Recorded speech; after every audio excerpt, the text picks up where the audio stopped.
4 दिन पहले ये सुनसान गांव जो पहाड़ियों में बसा हुआ है कुछ इस तरह दिखता था।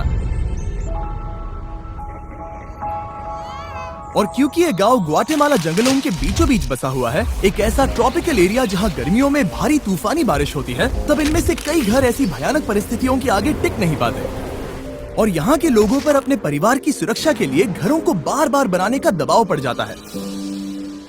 हालांकि ग्वाटेमाला सिटी यहाँ से बस 4 घंटों की दूरी पर है और वो इस गांव से बिल्कुल अलग है। वहाँ पक्के बने हुए मार्केट्स और काम मिलने के कई सारे मौके हैं और यही दूरी हम कम करना चाहते हैं। हमें ग्वाटेमाला के इस कम्युनिटी के बारे में पता चलते ही हमने कांटेक्ट किया टेचो को, जिसके साथ हमने 2 साल पहले काम किया था और हमने कोस्टा रिका के गरीब कम्युनिटी के लिए 10 घर बनाए थे ताकि हम इस गांव को नष्ट होने से किसी तरह से बचा सकें। और 1 हफ्ते बाद डैरेन ग्वाटेमाला सिटी के पास पहुंच गए और वहाँ खूबसूरत लैंडस्केप्स और रिच कल्चर होने के बावजूद भी उन्हें जल्दी से एहसास हो गया कि चिसीगुआन के उस छोटे से गांव तक पहुँचना कितना मुश्किल है। उन्हें पास वाले गांव तक एक चार्टर प्लेन से जाना पड़ा और उसके बाद जंगल से होते हुए मीलों तक चलकर जाना पड़ा। एक ऐसी कसरत जो इन्हें पैसे कमाने के लिए हर रोज करनी पड़ती है। वहाँ पहुँचने पर डैरेन की मुलाकात हुई एल्बर्टो से, 8 बच्चों के पिता जो अपनी पत्नी मरिया के साथ उनकी देखभाल करते हैं। उन्हें सबसे करीबी सिटी तक पहुंचकर फैब्रिक बेचने के लिए घंटों सफर करना पड़ता है, जिसके लिए सिर्फ $2 मिलते हैं। मतलब उनके परिवार के हर एक सदस्य को हर हफ्ते लगभग $1 में जीना पड़ता है। और इतना ही नहीं, परिवार में सभी को एक ही बेडरूम शेयर करना पड़ता है। अभी ये लोग जिन घरों में रह रहे हैं वो बहुत ही बुनियादी स्तर के हैं। इनके फ्लोर्स मिट्टी से बने हुए हैं। यहाँ कोई बिजली नहीं है। इन्हें घर में आग जलाकर खाना बनाना पड़ता है और खुद को गर्म रखना पड़ता है। और उसके साथ ही एल्बर्ट और उसके कम्युनिटी के लिए पीने का साफ पानी इकट्ठा करने का कोई इंतजाम नहीं है। हमें अब भी जाकर कुएं से पानी लाना पड़ता है, पर जितना पानी हम इकट्ठा कर पाते हैं वो हमारे पूरे परिवार के सदस्यों के लिए काफी नहीं पड़ पाता। अपने परिवार को पालने के लिए इन्हें इतनी मुश्किलों से जाना पड़ता है कि हमें ये देखकर बहुत बुरा लगता है।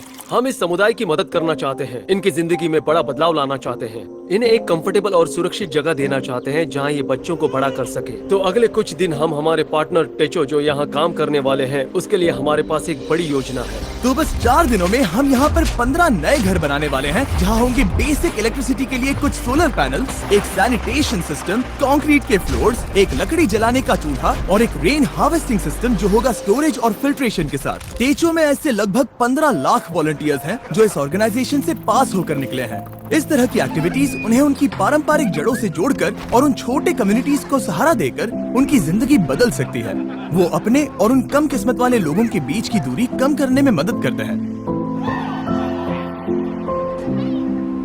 अगले दिन सुबह सुबह जब उस काम को शुरू करने में 4 दिन बचे थे, तब टेचो के करीब 50 वॉलंटियर्स उस गांव में कंस्ट्रक्शन शुरू करने के लिए चले गए और उस गांव में सड़कें कम होने की वजह से डैरेन और उन वॉलंटियर्स को सभी बिल्डिंग इक्विपमेंट्स पहाड़ी की चोटी पर उठाकर ले जाने पड़े जहां वो नए घर बनाए जा रहे थे। इसलिए अगले 48 घंटे बहुत ही मुश्किल होने वाले थे।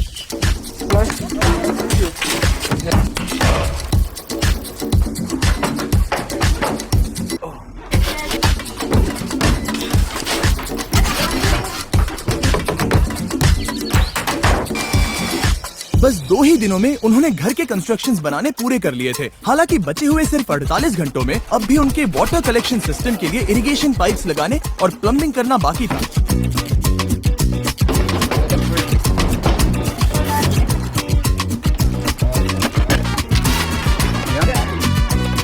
वो यहाँ पर बहुत सारा पानी इकट्ठा कर पाएंगे ताकि बारिश के ना होने पर भी इनके लिए पर्याप्त पानी मुहैया हो सके। ये उनके लिए एक बहुत बड़ी सुविधा है।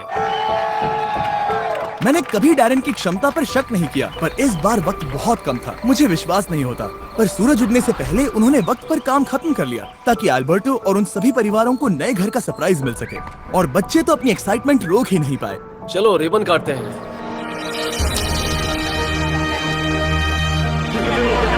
हम तुरंत ही देख पा रहे थे कि ये समुदाय कितना खुश था। उनके चेहरे पर की वो हंसी, उनकी आवाज में एक्साइटमेंट, वो एक बेहद खूबसूरत अनुभव था। वो जिस तरह से शुक्रिया कर रहे थे वो मुझे हमने किए काम से बहुत बड़ा लग रहा था। अब उनके पास और ज्यादा पैसे कमाने के लिए बहुत सारे मौके होंगे, क्योंकि अब उन्हें बारिश के बाद घर को मेंटेन करने के लिए कम वक्त लगाना होगा। और टेचो के बनाए हुए नए रोड से उन्हें पास की कम्युनिटी में आना जाना आसान हो जाएगा। अब बिजली के होते उनके बच्चों को रात में पढ़ने में बहुत आसानी होगी। ये नए चूल्हे हेल्दी खाना बनाना बहुत आसान कर देते हैं और इसी से ये कम्युनिटी बड़ी हो जाएगी और एक दिन एक फुली फंक्शनल गाँव बन जाएगा।